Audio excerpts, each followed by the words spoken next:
All right, welcome back to the show. It's Christine Jewell. I am so excited to be here with you guys. I've been meditating a lot over the last couple days as I've gotten back from our retreat. I've been meditating a lot on just how awesome of an experience we had. I'm looking at these pictures. I'm remembering like the conversations that were going on, and I just really am blown away by the amount of healing that happened over the last weekend, the amount of connection. And today I want to talk about the power of human connection.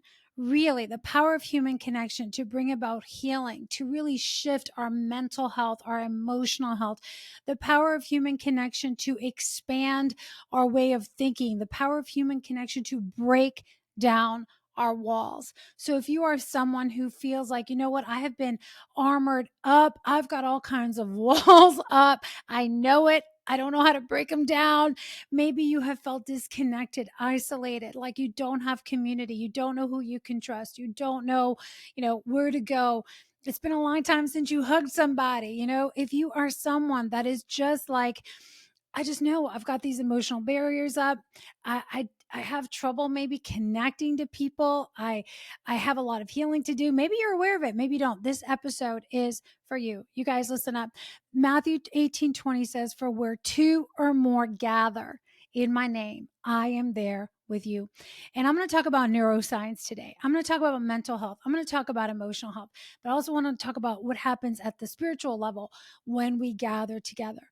God is always present. He's always here with us. But when we gather together in a group and we really turn our hearts toward one another and we are there and we're open and we're willing and we're open to share and we're willing to share our stories and share our struggles and to be vulnerable, I really believe that there is, I don't believe, I saw it. There is a supernatural power of healing that begins to move through the atmosphere. It's undeniable.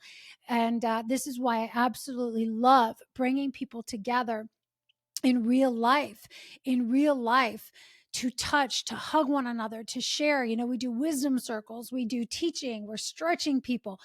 There is so much happening that it is absolutely priceless.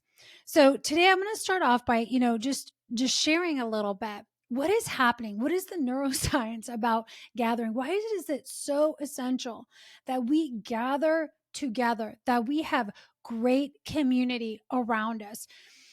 You hear this term all the time. We are the sum of the five people we spend the most time with, the rooms that we're in, the conversations that we're having, the conversations that we entertain, right? Through the portals of our eyes, our ears, through TV, through the dinner tables, the restaurants, the friendships that we have.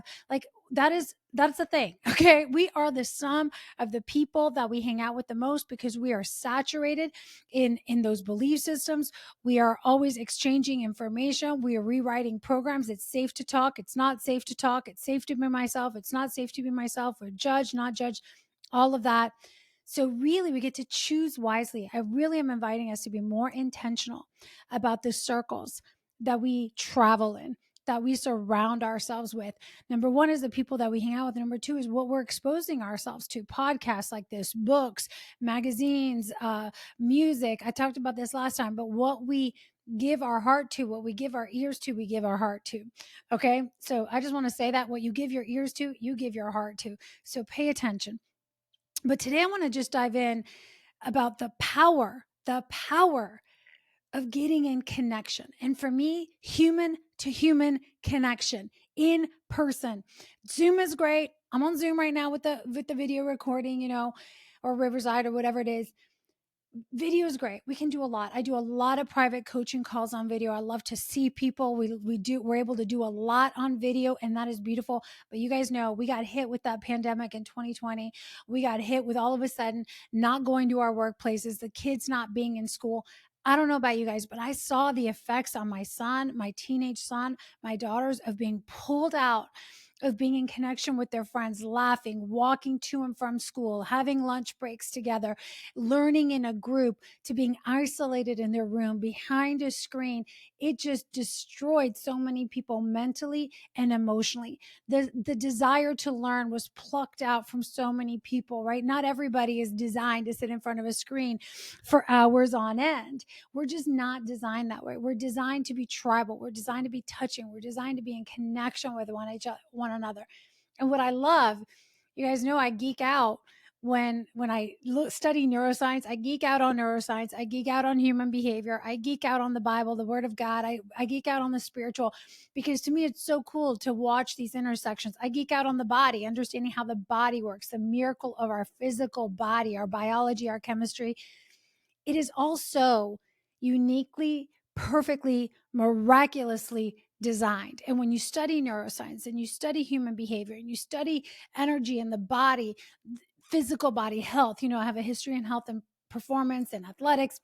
And then you study what God says about it all and how he created it all to work and what he commands us to do with it. It is wild because everything supports the other. The evidence is all stacking, and these pieces come together to form this incredible, beautiful picture of how things are designed to work and how we fight our natural God-given design. And we're working against this beautiful creation, these beautiful commands that he gave us to gather together, to be together, because it amplifies the power of healing. It amplifies the power of what's possible, of what we can create, what we can accomplish together. So let's just jump into the neuroscience piece for a minute, okay? Let's just jump into the neuroscience. Neuroscience highlights. There's so many great books out there, and I could go, this obviously could be an entire podcast just on this one topic, and I'm sure I'll do many versions of this. But neuroscience highlights, the profound effects of healthy social connection, right, on our neural processes. It really is powerful on our neural processes, on our pathways. And I want to talk about some things. Number one, there's a concept called, it's not a concept, mirror neurons and empathy. Mirror neurons are a type of brain cell, right, that fires when both an individual performs an action and when they see someone else perform something. So this neural mechanism is often believed to be the basis for empathy. So I see you doing something, I can relate to you.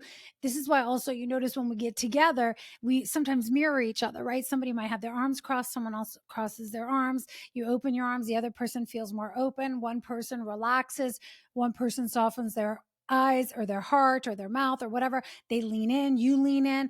And we do this all the time. We are always doing this unconsciously. We're mirroring each other, right? These mirror neurons.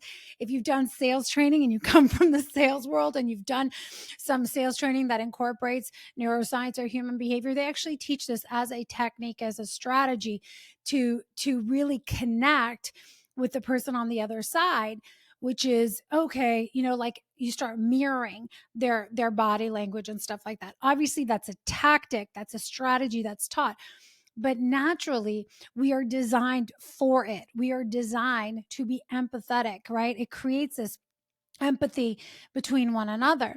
And so when we connect to each other on an emotional level, all of a sudden, this mirroring that happens, right, in these brain cells, this mirror neurons that are kicking, it creates this feeling of empathy, like, oh, I get you, I connect with you, right? And it's awesome. The brain does its thing. It floods us with emotion and chemicals. And so on an emotional level, they contribute to our ability to understand each other, to share feelings with one another. And really it fosters, it helps to support that feeling of connection and compassion for one another. So, sometimes you may even notice you're doing it when you're watching someone across the room, right? I notice this in myself, or I start to like maybe sometimes move like them. It's unconscious, right? And it's like the more empathetic you are, it's a loop, right? Like the more empathetic we are, the more we mirror people, the more closed off we're more reserved, right? So it's just interesting when we observe this mirror neurons and empathy and how that works, how we're designed. Well, just imagine we're in a room together and it's safe. It's a safe environment, right? People know that it's safe. There's an intention created for it. It's like you can relax and we begin to mirror as we learn from one another, as we feel safer with one another, and the connection and the compassion begins to grow. Number two, when we look at the neuroscience in the chemical side of things, oxytocin. You guys have heard about oxytocin, right? Oxytocin is the love hormone, right? The love hormone. And so often the love hormone or the bonding hormone, right, is released in the brain. in response to social interaction, especially when we're hugging one another, when we're touching, it could be just having a hand on somebody's back or whatever. But there's so much, like when we get together and there's a bonding, when we're in these social interactions, maybe we're tight, maybe we're giving somebody a hug. I give a lot of hugs. We give a lot of hugs at my events. I'm not going to lie. We pray over one another. We lay hands on one another, just even having somebody be physically fully available and fully present for you, looking into your eyes, listening to what you have to say, like saying, I hear you, I see you, begins to dump this oxytocin. It is such a powerful hormone in building trust, in bonding, in creating bonds. This is why when we have these events, like we're talking about, we build relationships for life. When you have experiences and interactions with people in an environment and a setting that is safe, where there is that empathy and there's that connection, and you have somebody that's listening and available for you, and you're able to do that for someone else. These are things that we don't experience in day-to-day life often because everybody's so distracted, right? We're not present. Someone's listening to us while they're also typing, and they're also on their phone, and they're doing something else. And our heart is just craving, our soul, our like internally, we're just craving this bonding, right? So I want you to just be thinking about this as you think about breaking down my walls. I had a lot of walls. Okay. That's why the book that's coming out is called Drop the Armor. It's like I was in a fortress for so many years, locked in a tower, because I had so many walls up, walls of protection, walls, just to keep the pain out, walls of not wanting to relive the past. And at the same time, I was very, very, what's the word I'm looking for? I was intentional, but I was even more than that. I wasn't intentional. I was like, I would only allow a few people in. And those few people were my kids, my 3 children, because probably I was older than them. I control them. And you have that unconditional love for your kids. But one of the things I did used to say in the house was the power of hugging, the power of hugs. So I taught my son, I taught my daughters too early on that, we do 8 to 20-second hugs around here, because science shows us when we hug for 20 seconds, there's a huge dump of oxytocin that happens. So we're 8 hugs a day, 20-second hugs. That sounds like a lot. Hugging 8 times a day for 20 seconds. But it's, wow, the power of that to create bonding. So you guys, if you're married and you're not touching each other, and there's strife and there's griping and there's complaining, forget about trying to analyze each other. Forget about trying to talk through it. Can I give you the assignment of making a point to give each other 8 hugs a day for 20 seconds? Okay, you can get a couple of them in the morning, you can get a couple of them at night before dinner, and then maybe if you see each other during the day, you don't have to say anything, you don't have to do anything. But I want to challenge you to really be intentional about giving your spouse, your children. You can get your 8 hugs however you want, but especially for couples who are having this division, it's such a powerful thing. Children flourish when they hug. Our inner child, by the way, if you're an adult, you're 30, 40, 50, your inner child is still craving that touch, right? Some of us had a lot of affection growing up. Some of us had nothing. In the last podcast episode, I talked about what is the legacy we're leaving behind? What was the model?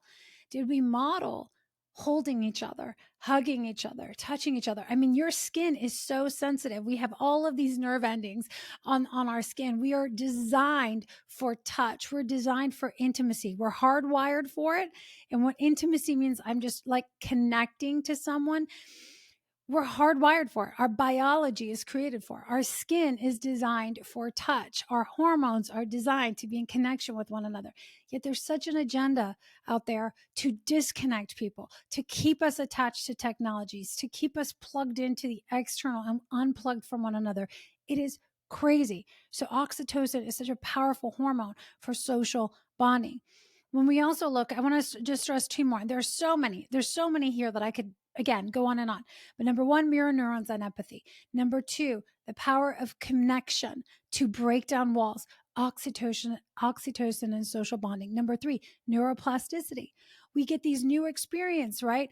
think about, if you always, so much of what we do is on autopilot, right? We just like repeat, repeat, repeat. 95% of what I do, what I think, is just in my automatic nervous system. So I just sort of, it's mindless. It's just, it's a program that's running. When you drive to work the same way, you eat the same foods, we have the same conversations at date night. Like, we get in the ruts. Literally, there's like these ruts, right? Our neural pathways, they're just these super highways. We're used to going down the same lane. This is why I talk about so much moving out of those comfort zones, moving into this space of new novelty, driving to work a different way, changing up the restaurant, eating a different type of food, listening to different types of music, getting out of the familiar environment.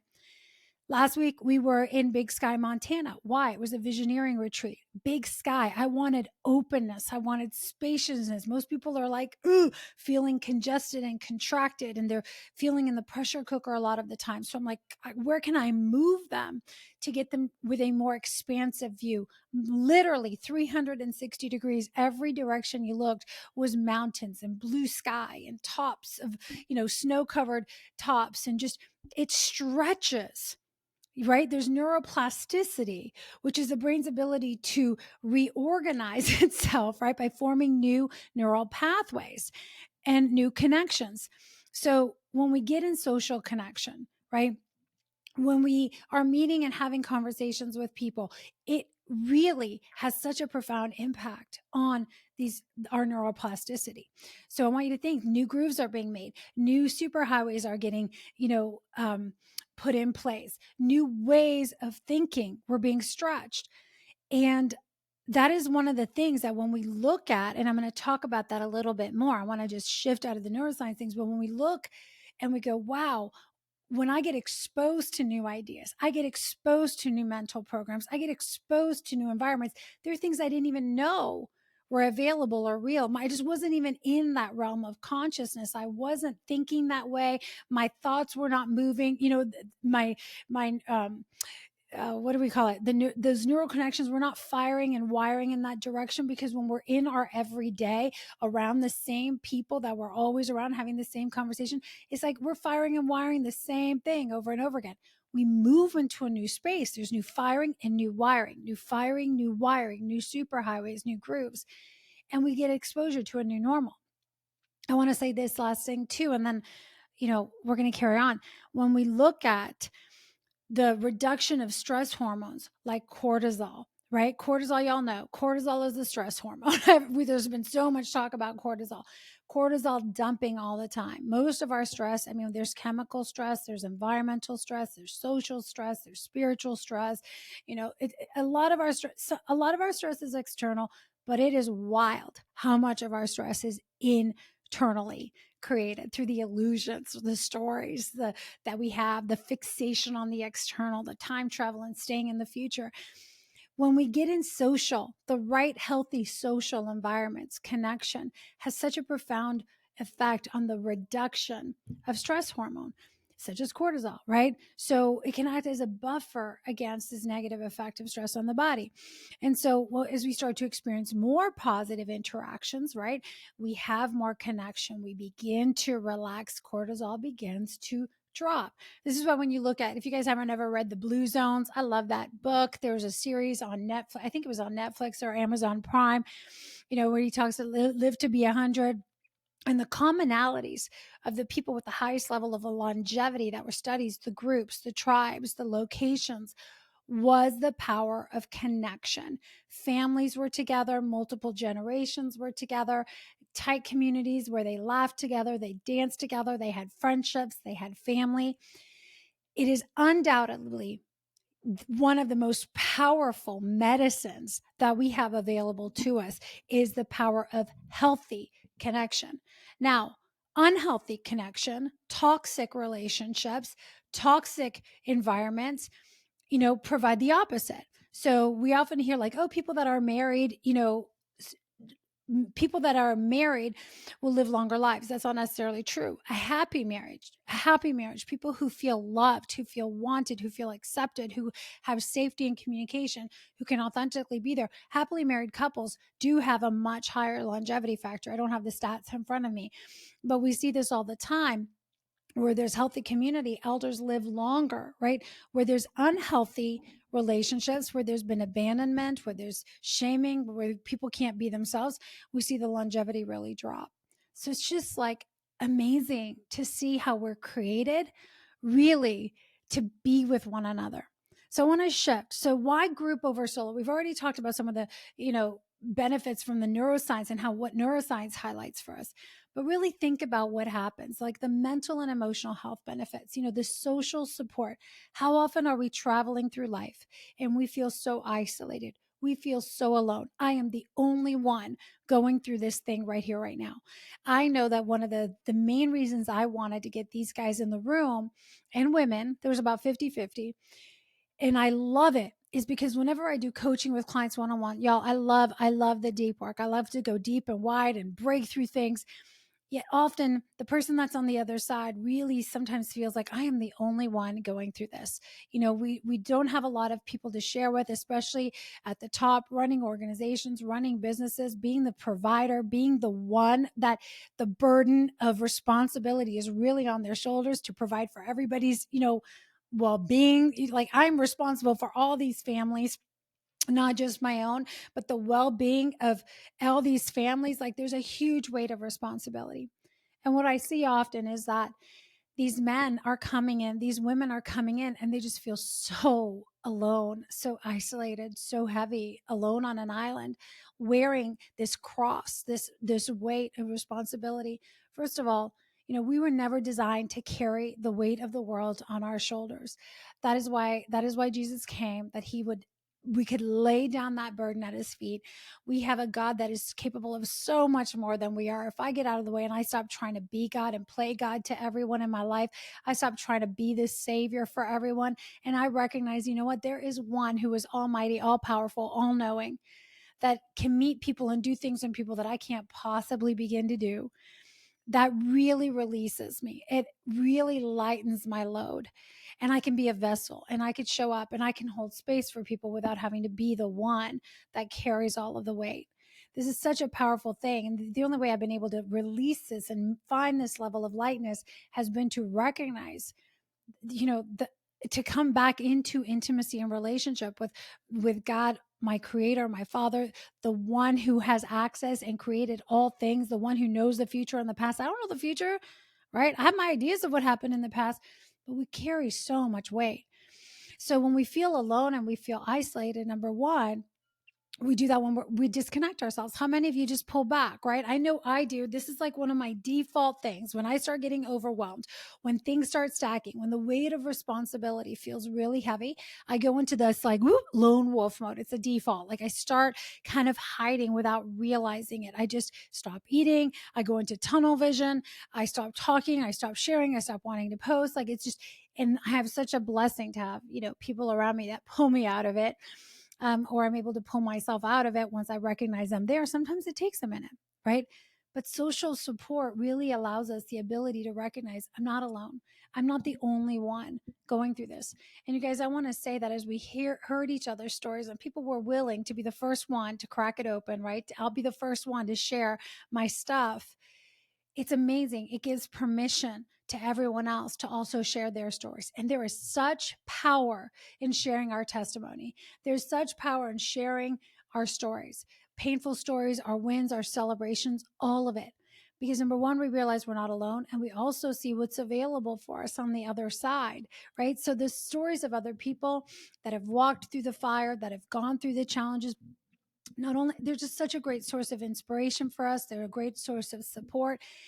And for me, it's a great source of a promise over my life that has yet to manifest. When I hear something great that someone else has accomplished or gone through, the old version of me would have been really jealous. Why them? Why not me? What's wrong with me? Again, me, the ego, right? Feeling sorry for myself. But now I'm like, you know what? If it's possible for them, it's possible for me. I receive that blessing. I claim that same blessing over my life. I say yes. Instead of being ruled by a spirit of jealousy, a spirit of envy, a spirit of fear, I could say, yes, God, prepare me to receive a similar blessing as that, as long as my heart is postured in the right way. So healing happens so much more in group settings. Why? The support is huge. and I'm really like tapping in on this one because a lot of us don't feel supported at home. Maybe in your marriage, maybe with your immediate family members. I mean, some of our greatest critics are those people closest to us, right? They are in love with a version of you that they don't want to see change, right? That's what they know. That's what's familiar. That's how you've bonded. And as you grow and you evolve, it is terrifying sometimes for people around us. And so all of a sudden it can come in the form of judgment or poo-pooing on your dreams or second guessing you or, trying to hold you back. It feels like they're trying to hold you back. That's their own fear. That's their own insecurity. It has nothing to do with you. But it is hard to be in that place where you are desperately wanting the support and maybe it's not available. You've got to get in rooms. You've got to get in containers, coaching containers, masterminds, live events where you can really be surrounded with individuals who are committed to personal evolution, personal growth, to showing up authentic and really being builders of each other. Look, First Thessalonians says, encourage one another, build each other up. That's what we're here for. We're here to be builders of people, builders of each other's characters, not tearing down of each other's character. So with that, we talked about the social support. What happens with that, it is also normalizes. It normalizes our experience. It normalizes. We're not some freak. We're not some weirdo. We're not crazy. How many times have we gone through something and we're like, I must be crazy. There must be something wrong with me. It's so important for us to realize that I'm not the only one going through this. So that social support also normalizes these situations for us. Sorry, I got a tickle in my throat. We already talked about empathy, but empathy is the ability to feel what someone else feels. We are connecting on a heart to heart level. When there is empathy, it's like I'm able to feel what you feel. I'm able to see what you feel. Empathy is I'm able to feel. Compassion is I'm able to see and see where you're at, and I'm inspired to mobilize something, right? To step in. And I just saw such a beautiful evidence of this at our event. There was people connecting with one another in the pain. People were sharing stories, that we don't want other people to know on the outside. They're embarrassing sometimes. And I just saw some miracles. We saw miracles happen inside of that container this weekend. Miracles that people had been waiting for years for, okay? Took place because what happened is as empathy set in and we began to hold space for one another, we began to feel for one another, compassion kicked in and said, you know what, let's pray together, let's break these ties, let's declare the promise. And we started to become mobilized. And it started as two people praying together, and then it was three, and then at one point we had the whole room that gathered around this couple who I just love dearly, and I've been supporting them the last couple of years. And the whole room was, holding space for this couple, pouring life into them, praying over them, blessing them. And I think it was such a move of the heart. It was such a move of the spirit where two or three are gathered. The power is there. God's presence is there. Like things were being moved in the atmosphere. That couple got closer together. They got stronger. They came together and really just said yes to some things in their life. They were willing to release some things in their life. And boom, when there was unity of the collective and unity as a couple, and there was a willingness to put down the old and really walk the courageous path forward, boom, a miracle showed up at the lot. It was so beautiful. And it was such a celebration for everyone, because I do believe that it came because of the collective power of everyone sharing their wisdom, being able to share their dirt, right? Share their testimony of the past. Like, man, I made those mistakes. Of everyone being vulnerable, being willing to open up, being able to bear their heart with one another, being able to reach out and put their hand on someone and touch somebody and get past their own ego and say, you know what? Let's come together. Let's come together for you. Man, it was so beautiful. So, there is such a release. It's cathartic, these experiences. There's catharsis in emotional expression as the group provides a safe setting in a safe space for individuals, emotions start getting released, start getting expressed. There was a lot of tears. I'm not going to lie. There's always a lot of tears at my events. We move our body. We do morning activations. We do activations throughout the day. We stir up things inside of our hearts. We are cracking open and releasing and unlocking dormant parts. So there's a lot of release that happens, and a lot of emotional releasing. You guys know I talk often, the body keeps the score. Your body's always holding on, and we repress and we suppress and we stack these emotions. And so isn't it cool that when we can start processing, we can start moving, we can start cracking open some of these walls, things start getting expressed, right? Not repressed, but expressed. Again, sometimes it's through sharing our stories and those, pairing and sharing exercise. We often will pair up. We'll give an exercise. I'll teach something. I'll teach a concept, a framework. Then I'll give some journaling prompts. We do a guided visualization. And then, people pair up, twos or threes, and they're sharing. In those moments of sharing with someone else, in the moment of actually expressing, getting it out of your mouth, whether it's a childhood dream, whether it's the biggest challenge you're facing right now, whether it's the mountain that feels like so big that you can't overcome it. Maybe it's a win and a dream or something a gift. We talked about our gifting. We don't really go out in the open and be like, yeah, these are my gifts. We've been so taught to not share our light, not share our voice. And so as we begin to cry, as we begin to share and gather, things begin to dissolve. Walls begin to be broken down. Things begin to pour. Light starts to pour in, and things come out, and we start making room. A big thing I talk about at these events and we work on is release to receive. Can I release to receive? Can I release some of the bitterness? Can I release some of the anger? Can I release some of my desires? Can I ask for what I truly, in my soul and my spirit, I'm feeling like a yes to, but I've been terrified to even vocalize it because people have not supported me, or I've been taught that it's bad to ask for things, right? You shouldn't want anything. So it's just interesting to observe what happens, the healing, the transformation. The word transformation means to change form. My daughter was with me, Christiane. She's 20. She just turned 20. And she kept saying, wow, mom, from the minute everybody walked in to the minute they left, it's crazy. She was our photographer. Their face looked different. The lines in their face, the way that they carried themselves, posture shifts, your facial expressions change because your face is mostly muscles, right? So if you're tensing up and clenching your jaw and furrowing your brow, you're going to look older and heavier than when you are lighter and you've been laughing and you've been dancing and you've been connecting and you've been reflecting. It's so much lighter. So you can look years younger instantly, right? We just released years of emotional and physical weight. We release years of repressed emotion. We release heaviness and burdens that are not ours to carry.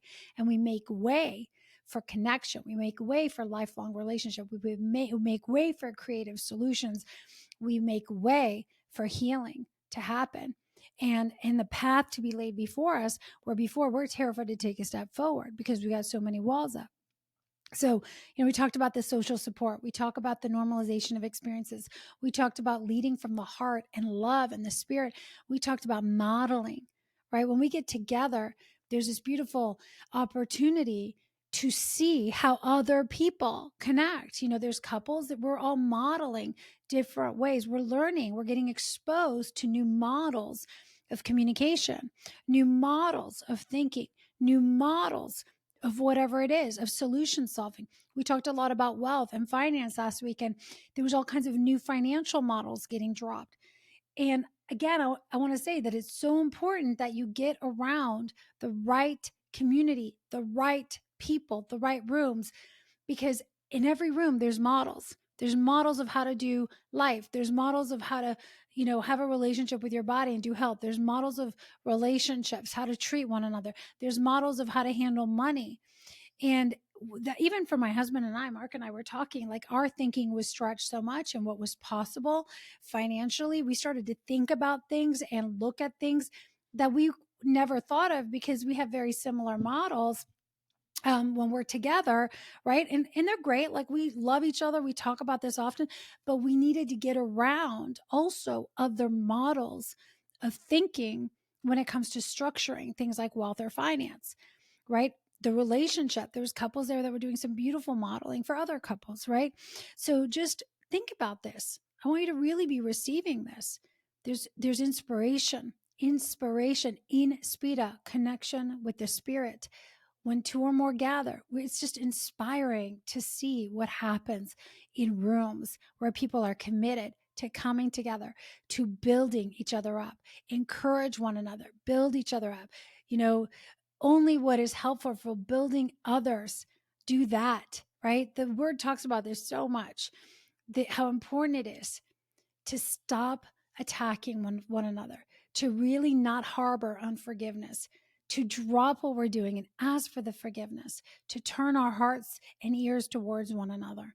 I mean, there's just so much gold in there. So those are just some benefits. We talked a little bit about the neuroscience. We talked, the benefits of why it's so important to get in group. We can go far alone. We can do a lot alone. But, even if you're reading all the books and you're listening to all the podcasts, there is just something, that human connection, life force multiplied. That's what we are. We are life force, right? We are life force. We are creative energy. We are creative beings. We are creation. When we get together, there is an exponential power that happens, that comes into the room, that multiplies our ideas, that multiplies our character, that multiplies. So this is good news, and it's also bad news. You get in the right rooms, in the right dynamics, in the right conversations, the right things multiply. You surround yourself in toxic rooms, having toxic conversations, toxic things multiply. The first mandate to multiply and prosper means multiply, build each other up. You can do so much more than we could ever imagine together, and could also destroy more than we could ever imagine when we get together and focus on the wrong things.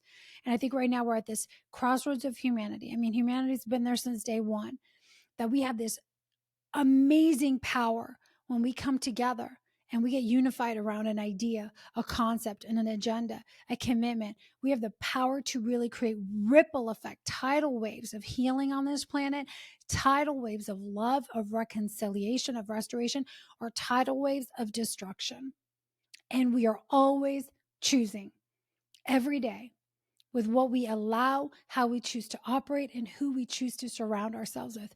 We must become aware of this power that is alive and active, right? When God saw the people building the Tower of Babel, like, he knew these people are trying to make this tower to go up to the heavens. They're getting together. They have unified language. They're starting to worship the wrong things. They're going down the wrong path.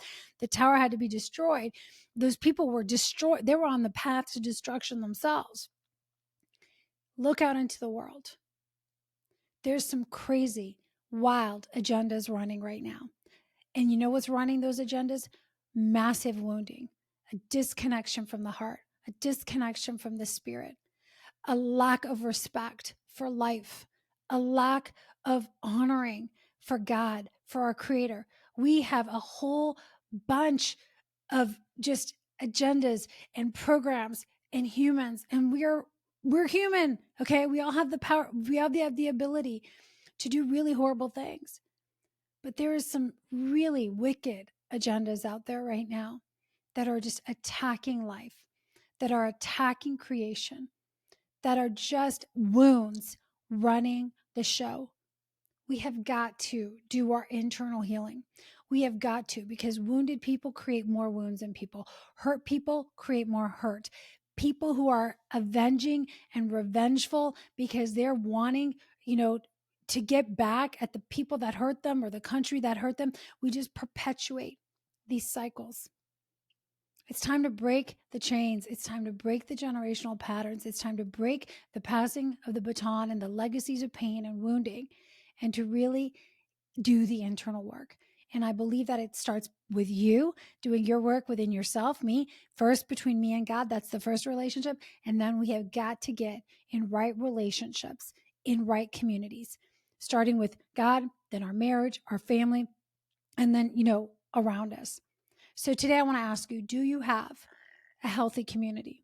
Do you have people in your life where you can mirror healthy things, where you can hug and hold space for one another and put your hands over one another and pray together?